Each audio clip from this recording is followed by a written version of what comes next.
mangomba ya lelo okabwani pe koyina naye matongi pe kindoki ye solo mawae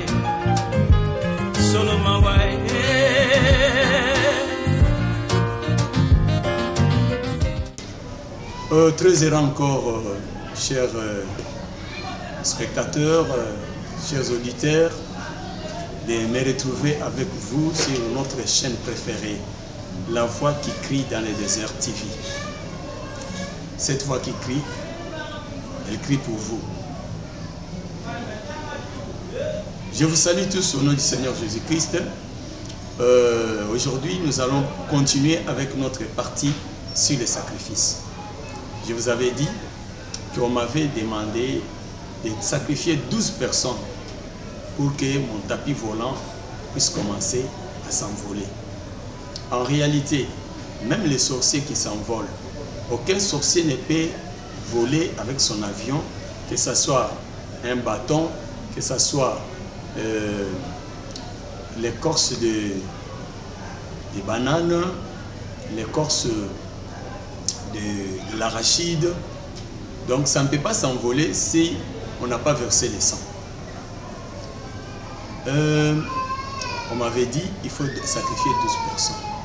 J'avais dit en tout cas c'était beaucoup, je ne pouvais pas. Je n'étais pas en mesure.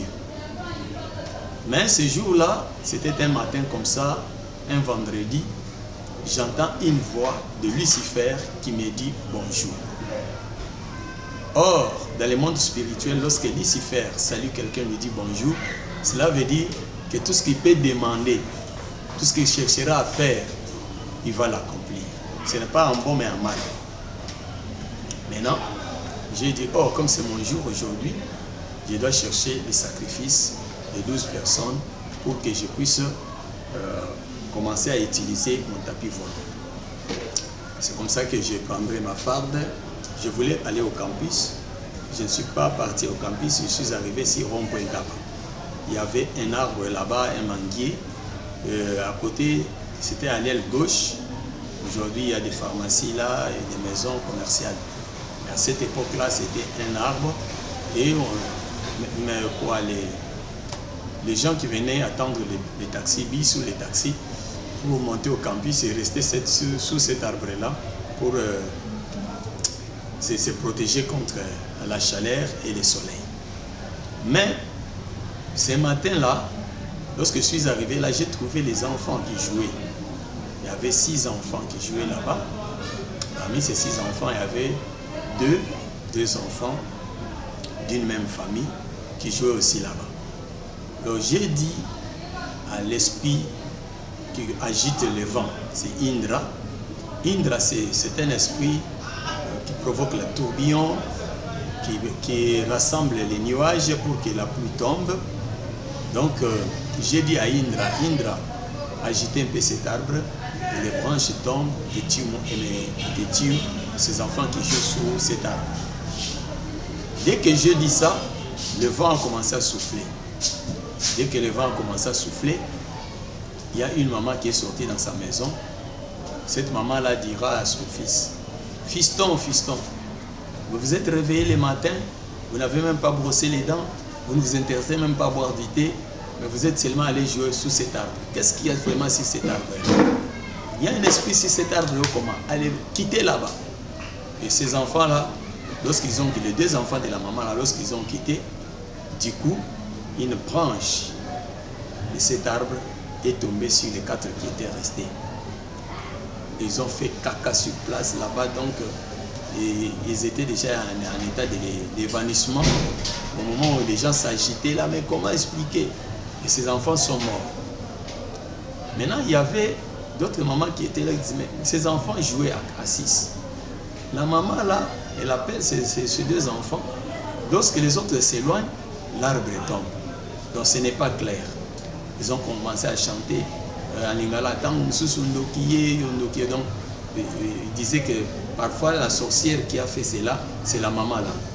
Or en réalité ce n'était pas ça, parce que cette maman là, elle priait. C'était une maman qui priait dans l'une des églises pentecôtistes de Fepako Nzambe Malam. Donc c'était le Saint-Esprit qui lui avait inspiré pour que ses enfants s'écartent. Vous savez que la plupart des enfants, la foi de leurs parents les protège. Mais il y a beaucoup de parents qui négligent. Ils laissent leurs enfants déambuler comme ça. Ils ne initient pas les enfants dans la prière. Ce n'est pas bon. Il faut toujours amener les enfants dans la prière. Il faut déjà commencer, dès les bas âges, commencer à montrer les enfants comment prier, par exemple, en famille. Hein, faire comme si c'était une récitation. Il faut dire ça, il faut dire ça. Hein. L'apprentissage de la prière, il faut le faire dans des familles. Que les enfants s'habituent déjà à prier le Seigneur. C'est bon pour leur protection. Maintenant, quand on a commencé à dire, peut-être la sorcière, c'est la maman là. On l'a entourée, on a commencé à l'agresser. Maintenant, il y avait une jeune fille qui était là. Elle a couru, elle est allée appeler son mari. Son mari était un maçon et il était en train de faire un travail quelque part. Ils appellent damer, aplanir les pierres pour mettre les bétons. Alors il avait, le papa là avait, comment on appelle ça? C'est en forme de... Voilà. Le nom m'échappe là. C'est une barre de fer comme ça qui permet à broyer les cailloux, hein, à planir les cailloux avant qu'on puisse couler le ciment. On appelle ça barre de mine. Voilà, c'est ça les barres de mine. Maintenant, le papa là, quand on lui a dit, il a commencé à courir en venant vers chez lui. De loin, il constate déjà qu'il y avait beaucoup de gens qui entouraient sa femme qui était en train de l'agresser. Il crie, « Ah, moi je n'ai jamais soupçonné mon épouse en tant que sorcière. Je sais qu'elle prie beaucoup, tout ça. » Bon, comme nous on ne parle pas, c'est comme ça qu'on nous provoque. Aujourd'hui, je vais tuer quelqu'un. Et ils sauront que moi je suis qui, et ils sauront qui suis-je.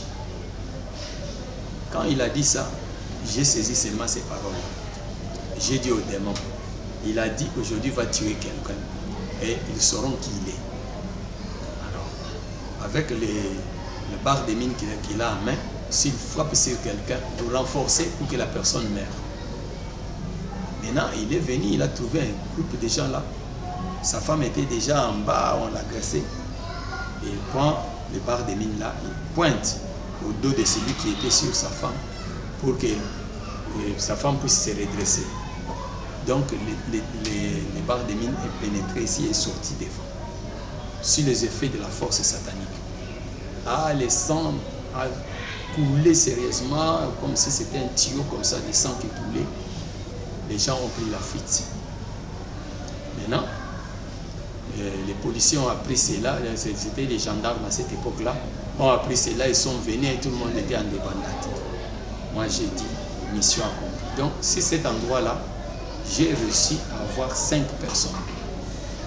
Directement, j'ai pris les taxis, je suis descendu jusque vers Kimafiki. Kimafiki, c'est l'avenue qui est vers Terminus là-bas. Je suis descendu quelque part sur Kimafiki et puis je suis entré dans un bar. Le bar là, c'est mon village. Je suis entré dans les bars là, mon village, et dès que je suis entré là-bas, j'ai demandé la bière. C'était les matins. On me donne la bière, je prends la bière, je commence à boire, et puis j'ai pris le verre, j'ai mis là-bas, j'ai pris l'argent, j'ai mis avec l'eau danseur. Enfin, quand j'ai mis l'eau danseur dans les vins, à côté des vins, dans l'argent plutôt, à côté de mon verre de bière, j'ai dit aux esprits, celui qui prendra cet argent, vous allez le prendre. Comme ça, il va venir pour qu'il puisse me servir dans le monde en tant qu'esprit. Maintenant, je me lève, je commence à partir. Le barman vient, il me dit, viens, mais tu vas comment? Tu as laissé ton argent ici, tu as oublié ton argent. Directement, je m'adresse à lui, je lui dis, non, moi je n'ai pas laissé l'argent. Est-ce que j'ai beaucoup d'argent pour que je puisse laisser l'argent? J'ai trouvé cet argent-là. Je ne connais même pas les propriétaires. Si tu veux m'acheter, tu ne m'auras pas. Donc je fais juste les compteurs de ce que moi je voulais faire en lui. Maintenant, je commence à partir.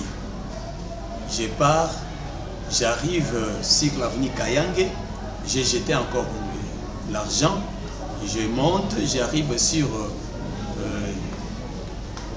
il y avait un bar là, sous région. J'ai jeté encore l'argent. Dès que j'ai quitté là-bas, je suis allé maintenant, j'ai traversé la grande avenue qui va vers Matete et je suis allé vers Institut Mokengeli.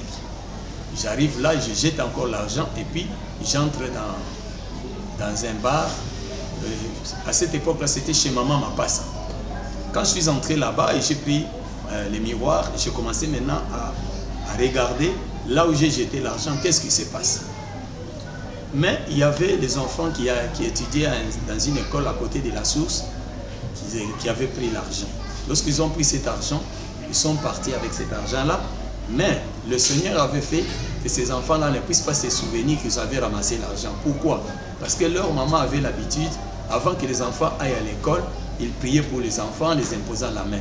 C'est ce qui avait fait que malgré qu'ils avaient ramassé l'argent, ils ont oublié. Et puis ils n'ont pas utilisé cet argent-là. J'ai vu comment ces enfants-là ont ramassé l'argent. Pendant la récréation, j'ai poussé les esprits à leur... afin qu'ils puissent acheter quelque chose avec cet argent-là. Mais malheureusement, tous ces stimules-là n'avaient pas réussi. Ces enfants sont rentrés à la maison. Arrivés à la maison, leur maman les regarde et dit « Oh, mais vous êtes rentrés aujourd'hui si tôt ». Ils ont dit « Non maman, ce n'est pas si tôt, c'est l'heure habituelle que nous sortons. Montrez-moi vos journaux de classe ». En prenant les journaux de classe, la maman a senti que dans la couverture, il y avait quelque chose. Elle a dit, mais cet argent, vous l'avez eu où? Alors c'est comme ça que l'enfant commence à dire, non, maman, pardonne-nous, on avait ramassé ça, mais on n'a pas mangé, on avait dit qu'on va vous amener ça pour qu'on vous montre. Alors la maman dit à ses enfants, je vous ai toujours interdit de ne pas ramasser des choses, mais pourquoi vous avez ramassé? Il ne fallait même pas ramasser. Qui vous a poussé à ramasser ça? Allez, donnez cet argent. La maman a pris cet argent, elle a fait la prière. Quand elle a fait la prière, elle a cité le nom de Jésus. Les démons là qui étaient sur cet argent ont pris la fuite et puis sont sortis en dehors de la parcelle. La maman a pris cet argent, a mis dans la Bible et elle a dit, je vais prendre cet argent, j'irai donner ça à l'église. Moi là où j'étais, j'ai communiqué à ces esprits, je les ai dit, allez récupérer mon argent. Comme elle n'a pas voulu que ses enfants puissent manger cet argent, elle-même ne va pas utiliser cet argent, allez prendre cet argent. Lorsque les esprits sont partis pour chercher cet argent-là, il y a le feu qui s'est allumé sur la Bible.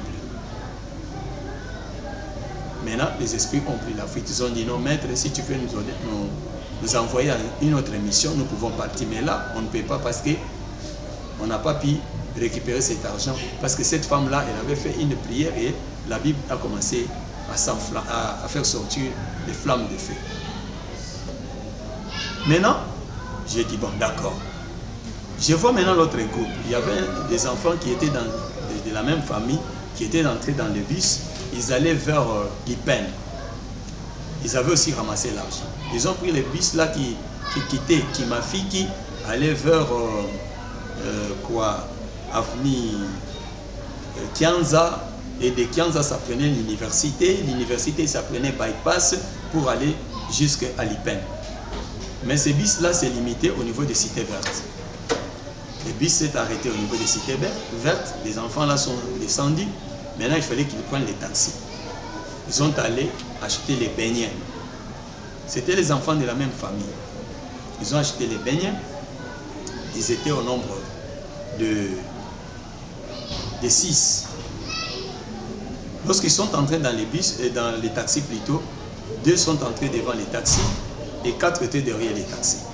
Lorsqu'ils sont entrés, ils ont acheté les beignets avec la moine et mangé les beignets avec la moine. Mais les taximens qui étaient là, tellement qu'il était gentil, il aime les enfants, tout ça, il a commencé un peu à s'égayer avec eux, s'amuser avec eux, dire vous mangez vos beignets vous-même, est-ce que vous ne pouvez pas aussi me donner? Les enfants disent non papa, tu peux prendre toi aussi, tout ça. En réalité, ils n'en avaient même pas besoin. Mais tout simplement, c'est comme les papas là qui aiment les enfants. Quand ils voient les enfants, ils s'amusent avec eux, ils leur parlent des bonnes choses pour les égayer. Il a pris un beignet si c'est 5 Makuta, si c'est 5 Zaïk, je ne sais même pas. Bon, j'ai déjà oublié parce que c'est des histoires qui étaient déjà passées il y a longtemps. Il a mangé. Lorsqu'ils ont mangé les beignets là, directement, on a fait la communication avec une sirène. Vous savez que lorsque vous quittez Cité Verte pour aller vers Lipen, il y a un endroit qu'on appelait, il y avait c'était comme, il y avait l'érosion qui s'est passée là très souvent. On appelait cet endroit-là Bukamikua. En dépassant un peu Badiadi, vous montez. Bukamikua. Alors j'ai dit à cette sirène-là, j'ai dit, vous voyez, ils ont mangé mon argent, ils ont volé mon argent, ils ont acheté des beignets sans ma permission, qui ne dépasse pas cet endroit-là. Alors la sirène a dit, oui, je vais leur envoyer un remorque qui va les écraser. Alors les chauffeurs, il a été surpris de voir directement qu'il était en dessous des remorques. Et il a été écrasé totalement et c'est fini, ils étaient tous morts. Ça, c'est une histoire qu'on avait même publiée à la RTNC à cette époque-là. Maintenant, les gens pleuraient. Au moment où les gens pleuraient, ah vraiment, c'est vraiment pitoyable, les enfants comme ça, qui allaient à l'école en uniforme, ils sont morts. Et les chauffeurs écrasés comme ça, mais ces chauffeurs ici, c'est un idiot, ils n'avaient pas vu les remorques et tout ça. Moi, j'étais là en train de rire. Bien aimé, on dit que les malheurs des uns fait les bonheurs des autres. Quand les gens pleuraient là-bas, quand les gens se lamentaient, alors dans le monde des esprits, c'est la joie. On a réussi, on a vaincu. Et moi, j'étais dans la joie. Maintenant, il fallait que je sache, les chauffeurs là, ils habitent où? Où est-ce qu'on va le pleurer pour que je puisse aller chercher quelque chose de sa trace pour pouvoir l'utiliser. Ça pouvait être les cheveux, ça pouvait être les ongles, soit l'habit. Ce que j'avais entendu dans la famille de ces chauffeurs-là, tout le monde pleurait. Un papa gentil, un homme généreux, soucié de tout le monde, généreux, un homme social. Les gens pleuraient. Et moi j'étais là, j'ai dit, bon, il était social, mais son problème est que, comme on dit en lingala, le koso. Oh, le monde de Satan. C'est bizarre, hein? Quand les autres pleurent, quand les autres ont mal dans le cœur, les autres sont joyeux. Alors, j'ai dit, bon, pour moi, j'ai réussi ma mission. Alors, j'ai appelé Lucifer. Je vous avais dit qu'à cette époque-là, j'avais le cordon magique. C'est une forme de quoi? De l'écouteur, mais en forme de chiffre 6. On les mettait au cou et puis on l'introduit aux oreilles. Alors, je les communique, j'ai dit, bon, voilà, ma mission est accomplie. La reine de la côte m'avait demandé d'avoir 12 personnes. Je les ai atteints parce que là, à Rond-Point-Ngaba, c'était 5 plus les 7. Donc 7 plus 5, ça fait 12. Alors il m'a dit, ok, désormais, à partir d'aujourd'hui, il faut maintenant commencer à utiliser ton bâton de force P, la puissance magique. Tu vas commencer à utiliser ça pour que les tapis volants puissent s'envoler. C'est comme ça que je pouvais opérer en quittant d'un lieu à l'autre. Pendant 15 minutes, je pouvais quitter Kinshasa pour arriver en France, pour arriver en Belgique. Aux États-Unis, je pouvais faire 4 heures du temps, donc 3 heures du temps, 4 heures du temps, et je suis aux États-Unis avec les tapis volants. Donc en réalité, les tapis volants, c'est quoi? C'est juste une tapis comme tout autre, mais on met des esprits là, parce que les esprits, eux, ils sont très légers, c'est comme les vents. Ils attirent seulement, vous vous mettez là-bas, ça vous attire n'importe où, sans problème. Et c'est comme ça que j'ai commencé à utiliser les tapis volants. À tout moment que je voulais, je pouvais monter par-ci, par-là, je pouvais aller là où je vais. Et on me disait que pour être heureux sur la terre, il faut avoir des tapis volants. Parce que le monde physique, le monde matériel, c'est un monde où nous sommes liés par l'espace, nous sommes séparés par l'espace et avec le temps. Donc le temps parce qu'on calcule les heures et l'espace parce qu'il y a la distance. Donc pour réduire tout cela, il faut avoir les tapis volants. C'est comme ça que depuis ces jours-là, je pouvais utiliser mon tapis volant, je pouvais voyager par-ci par-là. En tout cas, j'allais en France vous connaissez l'histoire d'un certain Franck, Monsieur Franck François. Il était un Parisien que j'avais amené à Kinshasa par les moyens mystiques. Vous connaissez cette histoire-là. C'était un Djigois, un Djika comme on les appelle, Djika. Djika, c'est-à-dire quelqu'un qui vient de l'Europe. Ce monsieur-là, vous connaissez son histoire, que je vais vous raconter très prochainement. Pour aujourd'hui, je me limite là. Que mon Dieu vous bénisse. Croyez en Jésus-Christ. Soyez fervents d'esprit. Soyez persévérants dans la prière. Et je vous ai toujours dit que celui qui est persévérant, il n'échoue jamais. La persévérance, les échecs, les échecs dans la vie d'une personne lui donnent la persévérance. Et la persévérance dans la vie d'une personne lui donne la victoire. C'est pourquoi il faut vous confier toujours à l'Éternel, quelles que soient les circonstances. Dieu n'abandonne pas ses enfants. Un jour, vous serez toujours dans la joie et le Seigneur Jésus-Christ vous soutiendra dans tout ce que vous êtes en train de faire. Je vous salue tous au nom de Jésus-Christ. À la prochaine. Que Dieu vous bénisse. Na mangomba ya lelo okaboni peko ina